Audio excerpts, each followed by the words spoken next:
Hi అండి, good morning.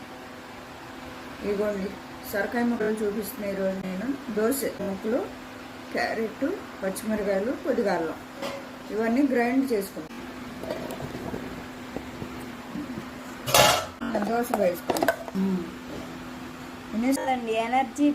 Energy dosa, టేస్ట్కి salt add చేసి సాల్ట్ అవన్నీ వేసుకొని దోశ వేసుకున్నాం. ఓకేనా? ఆన్ చేసి ప్యాన్ పెట్టండి.